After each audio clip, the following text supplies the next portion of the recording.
Hello, this is Stephanie Pichet with RCR News Media, and I'm here interviewing filmmakers that are entered in this year's Santa Fe Film Festival. Today, we're speaking with the director for Overturned Bucket, Catherine Fridey. And Catherine, thank you so much for joining us today. And thank you for having me. Appreciate the opportunity. Sure. So, tell us a little bit about your background first, because you have a tremendous talent from writing to designing fashion. As I've visited your Oh yeah, well, it's based on my artwork. Yeah. artwork, right? Okay, tell us about that. So yes, I was born in France and raised in Chicago. So unfortunately, I don't have a charming French accent in English. But I did go to school there. I've been back and forth a lot of times across the big pond, and I have a certificate in graphic arts and graphic design. So some of my original artwork, yes, is on a website called Shop Vita. Mhm. Right.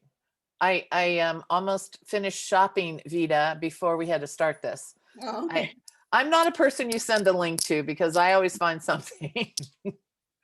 But I thought the textiles were beautiful. I love the art. That was Yeah. just very sublime. Yeah, wonderful. It's all fair trade. So Oh, it's not made in China. That's why it's right, a bit pricey, but they're paying people a living wage in different right. countries. Mhm. Wow, that's amazing. So tell us a little bit more about your background. So as far as film goes, I started writing, I'd say maybe 30 years ago, Mm. uh, and seriously, maybe 20 or so.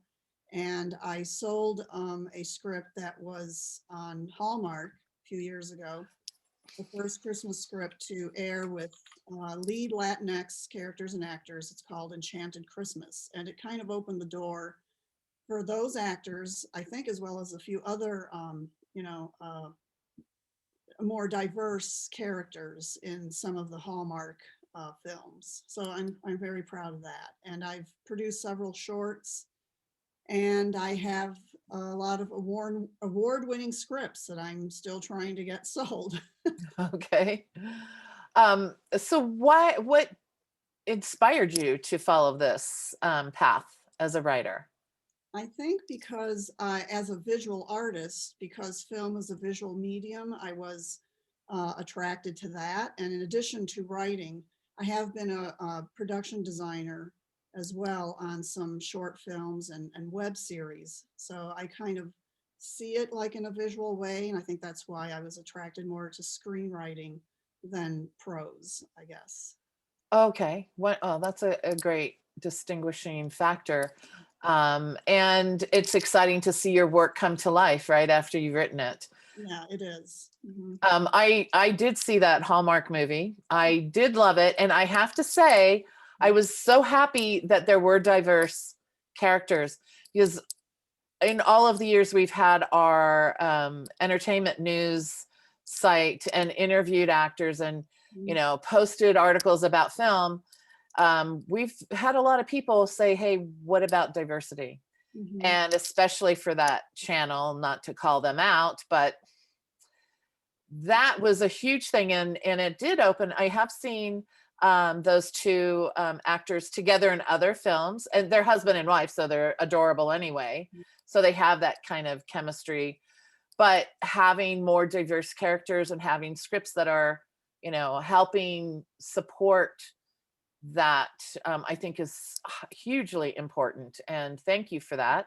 Because Sure. I was, like I say, I was surprised. I was like thrilled and surprised at the same time. It took a few years.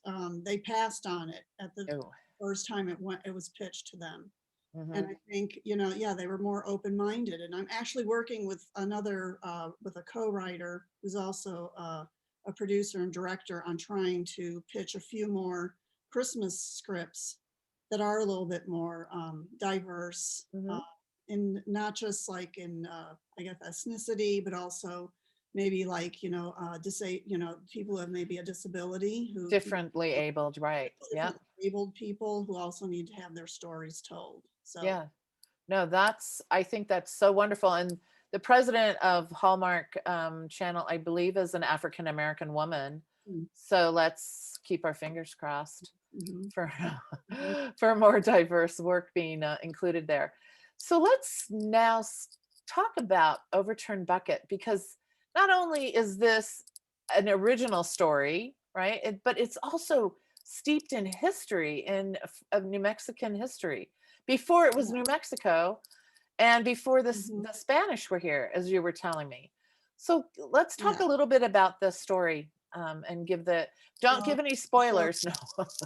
no, I won't. No, but I will show so this is the, like I said, the original cover of the book, Overturned Bucket, written by Rose Spader, who Rose would have liked to have been part of the interview. Rose is, um, she like, so she was born, when New Mexico had only been a state maybe for a few decades, I think. So it was she's, said that I could, tell her story here. So, and because it is her story, Right. and it's a true story, true New Mexico story.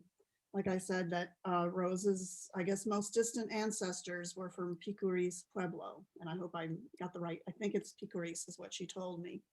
And then the story tells several generations of her family, the main story starts maybe in the mid 19th century or so, but she does kind of go back about how they arrived, etc., on the Spanish side, of course. And I'm trying to think of what else I could say is that, I read the book, and it was through her marketing person who was marketing the book. Her name is Diane Viegas, is how I got in touch with Rose, and how I got involved in the project, adapting it, just a few major scenes out of the book, because yeah, there's a lot there. Right. And it's mostly the story of the women in the family, kind of again, it's a very, I think, a really great story about female empowerment also.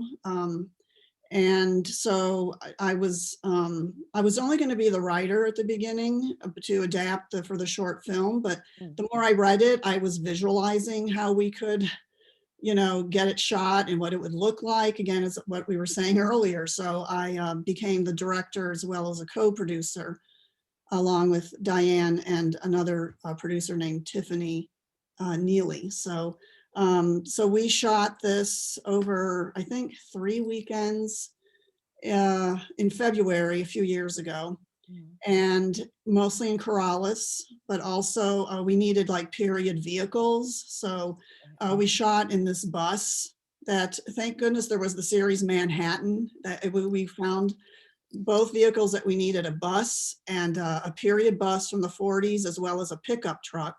Oh, wow. And they had both been used on the series Manhattan, and they had, been left there, and somebody had bought them. And it's a wonderful place. It has all these period vehicles. It's kind of amazing. So those are some of the challenges of shooting, but that's how I got involved in the story. Okay. And so what we're going to see in the Santa Fe Film Festival this week is your entry for the short film, which is kind of the vehicle for, I would say, a teaser to get people interested in developing a feature. Yes, Because- exactly. It's kind of a proof of concept, so it kind of has like an open ending, because yes, there's so much more to tell, and it could be a feature, or as I mentioned when we were talking earlier, that it could even be a mini series where we could focus on each of these important women in Rose's life, as well as Rose herself. Mhm. And as I was telling you, also, is that Rose in the film is played by Rose. So Right. Rose Right. playing herself, and she had never acted before. So, and again, that I think that was pretty amazing. I'm really proud of how it turned out. Mhm. So the day you're shooting, the actor that was cast Mhm. was got ill, so she stepped in Yes, and represented. That's so wonderful. yes, it was amazing. So, It, and it's wonderful that she also knew the story too, so that helps. definitely helps. I mean, of course, we have, it's when you're telling a story that is based on history or a true story, you always kind of change certain things, to make it um, more visually, for the visual storytelling, you do change a few things. So, but Mhm. yeah, she had to learn her lines, and yeah, Right. the morning of the shoot. Mhm. So Wow, that's incredible. So, so excited to see this during the festival. Now, tell us, what did you learn about the process of taking, someone's story that's so important to them and their family? Because if you, as I look on the website, there are people over the years that have been commenting about this book, about my relative, or things from history in their family that this book speaks to. yes, that they can relate to. Yeah, Mhm. I think a lot of people who grew up in New Mexico, um, can definitely relate to a lot of things in the story, but also there's a lot of, universal themes of family Right. and love, and your cultural identity. And yeah, there's a lot I think that people could relate to in the story. And that's why I think it would be great if we could tell the whole story, to a larger audience eventually. So, what is your process after, you reading a story like this, to, then have discussions with the author and the family, and then, what the plan is? So you made the short, but how did you pick out that little bit of story to put in the short from this big tomb of information? Yeah, this is like, yeah, most of all my other scripts are, yeah, I have a few based on my own childhood, my immigrant childhood, Mm. and all my other stories are original stories that I have written. So yeah, it was very different to have to adapt somebody else's story. And Rose and her daughter Deborah, they're the executive producers, and Mhm. so we would meet, and Rose already kind of had an idea of which were kind of going to be the kind of highlights or stories that she wanted to highlight, the scenes that she wanted to highlight out of all of this. So that helped. It definitely helped. Okay. I did read the entire book, and so I would have like an overall view of her story. But that's how we did it. So it was a very collaborative effort. Wonderful. Okay. So, in the festival, so we're going to be seeing this film. What are some of the things we should be thinking about when we're watching it, not only, experience this matriarchal family, this strong matriarchal family, but also to help us understand why the story needs to be told, the whole story, and how we can support that? Because it's one thing to say this is a proof of concept, but it is a first of all, the concept is proven because the story is so wonderful, Thank you. right? Because the and then what you've picked out to tell in the short film. But we want, to know, how is it that the audience who's going to watch us and love it Mhm. want to support it and make it and see it happen? Is there a vehicle for that ready, or you're in the process of figuring that out? Well, we're in the process of figuring that out about how to get, investors attracted to the Mhm. project. If there's anybody out there who's interested in, a true New Mexico story, they can contact me, or, through or Rose via the website. And I think I also put the Facebook page, and Right, I have that. right. Mhm. I think it's just, yeah, not just the universal appeal of the story, but that it is a specific New Mexico story. And Right. that a lot of people, I mean, of course, most of the people who grew up here, of course, they may know this, they may know this history, etc. But a lot of people don't, know about the unique characteristics of New Mexico. I Mhm. mean, sometimes I'll still like I grew up in Chicago when I first came here, I don't, a lot of the people in Illinois had no idea, about anything about New Mexico, Right. and I think there is a unique character to the state Mhm. about that there were the native, and that there are still the native people here, of course, but yeah, the first inhabitants living here, the Pueblos, the Apache, the Dene, and then, that the Spanish have been here for so long, that Santa Fe is the oldest capital You know, a lot of people I would tell in Chicago, I tell them it was founded in 1610, and they were just amazed. I know. You know, Right. Because if you travel New England, the signs are like 1700, right? right. Right. Jamestown is around that time period, so it is about you think that it's kind of parallel in that sense. Mhm. That it's very the history here goes back a long ways. And Right. and then that, yeah, the Anglos, as we call them, did not get here, until much later and started Mhm. out. I always think of since I'm originally French, of the French fur trappers, Right. who ended up, a lot of them in more of the Taos area. But there's a very interesting, again, just and again, a lot of the story does take place a lot of it takes place in Taos, Mm. and also Corrales, somewhat in Albuquerque as well. But a lot of it is more kind of northern. A lot of the early history is more northern New Mexico, Right. and I think that's what I would like, I guess, people to just that it's not just an entertaining story, but Mhm. also that you'll come away, I think, with a better understanding of New Mexico and one family's story. Sure. Because it is very diverse here, Mhm. culturally speaking. And, combine that with a family in history and have the impact on them.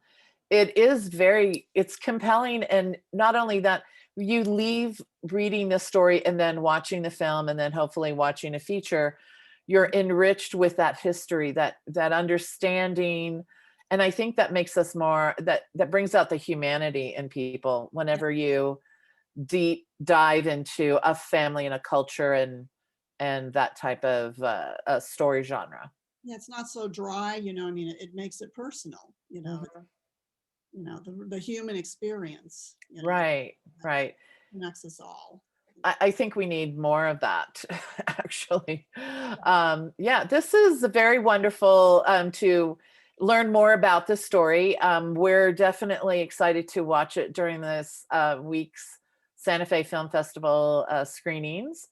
And we will be sure to share that this is just step one in the storytelling process of Overturned Bucket, and encourage people to reach out if they're interested in seeing more of this story on the big screen, as they say. Yeah, definitely. Well, I want to thank you, Stephanie. I want to thank the Santa Fe Film Festival. And I want to thank Rose and Deborah, of course, the executive producers. And I also want to thank our wonderful cast and crew, who, without them, we could not have done all this and got such a wonderful project together. Well, we appreciate your time and thank you for choosing the Santa Fe Film Festival to submit this to. Since it's right down the road from the core story in Taos, if you will. Yes. It's part of the state's wonderful, talented creators Yeah, that we're highlighting and like to share. thank you. So yeah, Yes. this is wonderful. Thanks again to Catherine Fridey, who is the director of Overturned Bucket, the short film in the Santa Fe Film Festival. Thank We you. look forward. Thank you, Catherine. Appreciate it.